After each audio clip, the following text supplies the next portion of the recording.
So Carson is actually finally back. I mean, I'm not going to lie. It's been rather annoying with him teasing his returning for like the past 8 months or a year, however long it's been. It's actually been very annoying.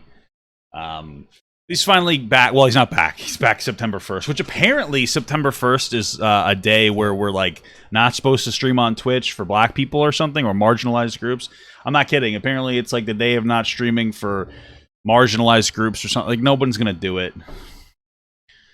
I just don't even know like what is happening. But okay, whatever. Funny day for Carson to pick to come back. September 1st. Anyway, Carson finally kind of responds. Doesn't really respond to these allegations against him. I mean, he just makes a video and it's fine. Here's a little bit of backstory. So, like, what is like almost a year ago, Keemstar got a hold of a story that was a bit old apparently at the time. Excuse me. Where Carson, at 19 was talking to a 17-year-old and he sexted her. No one in their right mind thinks that there's a problem there. But of course it's the internet, and of course also Keemstar primed the audience to think that it was inappropriate. And I'm going to explain to you how he did this. Now, this is just the way that Keemstar sensationalized the story. He didn't do it. He's not intelligent enough to craft it in a way where he knows the implications of his actions. All he knew is that he could sensationalize the story by omitting the ages. So here's what he did. He brought in his friends and said, so what's going on? And he made his friends say like, oh, Carson was talking to a minor. Now, that's a very interesting thing because you're priming the story. So what they did is rather than saying 19 and 17, they said adult and minor. And so the first thing that is triggered in your mind subconsciously is like a 30-year-old and like a 15-year-old. That's what people think when they hear something like that. Of course, that wasn't true. But what happens, though, is people already decide to align with a particular story. And there are people out there, and I'd like to believe that I'm one of those people, and of course my audience as well, because you guys are incredibly intelligent, that after you hear more information about a story, you try to remain as unbiased as possible, and then you will change your belief based on evidence in their story. But a lot of people just like to double down on their confirmation bias. So what happened is, after Keemstar intentionally left out the ages, people already made their mind up that Carson was a creep. And so the next thing that happens is now, oh, well, they're actually 19 and 17. But at this point, people have already decided that they feel a particular way, right? And so they're doubling down on their confirmation bias. And so now it's like, oh, well, the age is okay, but, well, there's a power dynamic. He used a fan. He manipulated a fan. Now, I've covered this story extensively. I've looked through everything. I actually made a playlist today or last night just so that you can go look at the playlist. At the first video I made about Carson, I looked through all of the DMs. Not going to do it again. All the DMs. There was zero manipulation. It was really cringy. It reminded me of two like young people talking to each other. It was cringy as fuck, but it wasn't predatory. So we have to understand is that the existence of power dynamics do not create instant abuse of that dynamic. You have to understand that, right? Because there's power dynamics anywhere. If I make more money than my partner, well, that's a power dynamic, and I could abuse that, but like that doesn't mean that I am abusing it. There's power dynamics everywhere. We have to acknowledge that. There's power dynamics between parents and children, but you don't see abuse there. Well, you do see it, but that doesn't mean that there's inherent abuse. We don't like beat the shit out of all parents because of that. So what he would have had to do to abuse his platform in like a power dynamic scenario is he would have had to leverage his account or his platform against that person in some way. So for instance, if Carson was like, hey, what's up, little mama? I'm really famous. If you have sex with me or sext me, I'll make you famous. That's abuse of his power dynamic. Or if he was like, hey, if you don't do these things with me, I will use my platform to cancel you. That's abuse of a power dynamic. That's abuse of his platform. That didn't happen. People say, well, they're a fan, so like that means that like they'll do whatever they want. We have to understand that people still have autonomy over themselves. We can't just deny that just out of convenience. Now, is she young? Yes. Did she make a mistake? Maybe, probably making a mistake interacting with somebody, but that doesn't mean that like he's at fault for it, right? Also, people like to talk about fans as if everyone's obsessed with everybody, but like that's not true. I'm fans of different content creators, and I'm not obsessed with them. And I guarantee, think about one of the people that you like. Are you obsessed with them? Probably not. Also, we'd also have to cancel every like rap artist and rock artist who has groupies that want to sleep with them, because that's abuse of a power dynamic. No, it's not. Some people like people who have status. It's really that simple. You know, again, it can lead to abuse, but it doesn't mean that that's inherently abusive. So unless the state decides that this woman cannot consent, she is a consenting adult. Or not an adult, but she's a consenting individual within a reasonable age range, so there's no abuse here.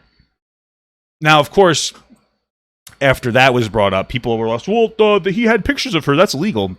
Yeah, it is.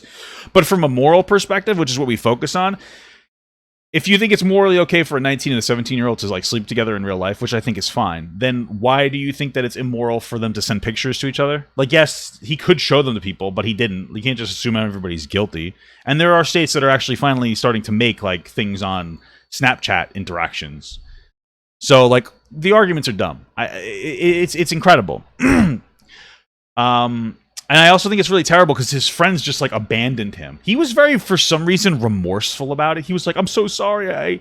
I got, because I think what happened is that since he got pictures from a minor, he felt like that was like the end all be all, and that was like screwing him over.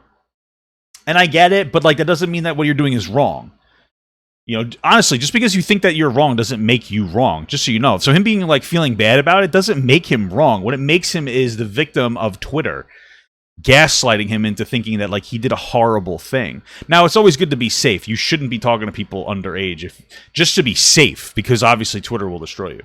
But his friends didn't even stick by him. His friends weren't even like, oh yeah, you know, like honestly, it wasn't a big deal. You guys need to chill the fuck out.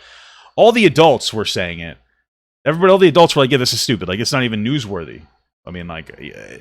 But you know, all the children were like slotting everybody, just throwing them under the bus. They didn't even defend their friend. They were like, yeah, it's really terrible. No, it wasn't. You're a fucking loser. And honestly, terrible friend. But yeah, Carson is back now. So, yeah, let's watch his response. Hey guys, it's been a while. Oh, he's so slow. This isn't going to be your average YouTuber apology video, and I'm not going to make it long and drawn out. I've learned a lot this past year. I'm not seeking forgiveness, nor am I looking to make excuses. I'm sure some of you... Excuses for what? This is the problem. You are expecting some long, drawn-out video explaining my truth of the situation. Yeah, I think that you could have had a truth, like, what's the truth of the situation from your perspective? Like, what is the truth? But I have no intentions of doing that. Okay. I'd much rather just tell you what I can do in the future. For the next year, I plan to donate 100% of my profits to charity, with a different charity being the focus each month. Now, before you start thinking of this as an excuse to sweep things under the rug... Well, see, my first thing is, like, that's really cool. Like, it's nice that he's giving up his profits. But, like, why? Like, if he was just one day, like, hey, guys, I want to give my money to charity because I have too much money. Like, okay, that's cool. But it gets weird because in his head, he thinks he did something wrong. So, like, yeah, to him, this is like a let's sweep it under the rug. I'm going to do a nice thing. But it just doesn't... it doesn't really make sense. Like, it's really cool. I respect it. It's just weird. That's not what this is. I'm doing this because I want to turn a negative situation with a lot of eyes on it into something positive. Okay. That can help a lot of people. I'm going to officially come back to streaming on September 1st at twitch.tv/CallMeCarson live, and I'll go into a little bit more detail about how this year of charity will work. I'm not going to answer any specifics of the situation with me, nor am I going to do anything to cause any more drama than there already is. Genuinely, I just want to do my own thing and raise money for some people that need it more than me. And if that's something you're interested in, then stop by. We're starting the first month with... I notice he's reading off something, and I know people love to criticize people who write down notes on, like, apologies or reactions or whatever, but just, who cares? Like, there's nothing wrong with sitting down and thinking about what you want to say before you say it. Games for Love, and all profits throughout September will go to them, including those from YouTube and Twitch subs and such.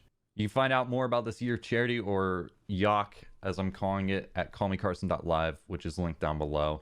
That's where me and my team will be updating it with blog posts each month. But yeah, that's about it. I hope to see you there on the 1st, and yeah, later. Okay, I mean, it was fine. I just, like, I understand wanting to move through it. I just wish he would have defended himself, but I don't blame him because his friends are worthless and didn't defend him at all. So, I get it. Like, he has no, like, honestly, even if he does feel like he's innocent, like, what is he gonna do? He has no, his friends don't even defend him. So, it's like, you know, But okay. Sure. Yeah, that was fine. I just feel like, I don't know. This is one of the best ways he could have reformed or made things better. It's like, made what better? I just feel like people are just so ignorant, bro. I feel like it's super invalidating to like actual survivors to consider this situation like some kind of predatory scenario. It's just gross, dude.